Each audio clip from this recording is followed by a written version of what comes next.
3 long years ago, the U.S. Centers for Disease Control announced the first confirmed case of what would soon be called COVID-19 in the United States.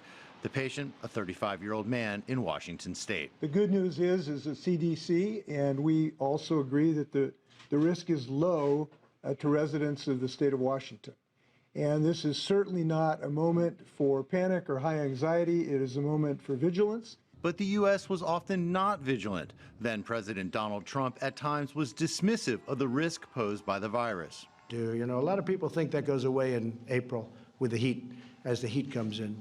Typically that will go away in April. We're in great shape. But that was not the case. COVID-19 tore through the United States with devastating results.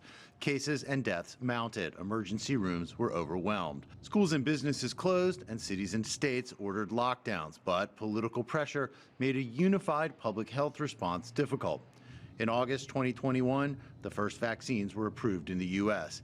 Supply shortages and logistical challenges limited the impact early on, and then vaccines became a political flashpoint, with some in the U.S. resisting the jab. But eventually, vaccines helped create a chance for a return to something close to normalcy.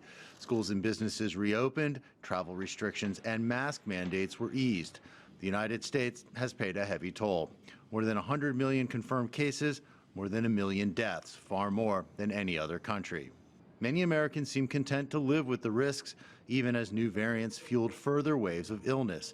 By late 2022, COVID deaths were still high. Still have 300 to 400 Americans dying every day, tens of thousands of people getting infected every day. There is a lot of work to do. Public health officials warned that new variants could present new challenges. We're continuing to see new variants, and we've been lucky that we haven't had one with very severe disease or one that can escape existing immunity.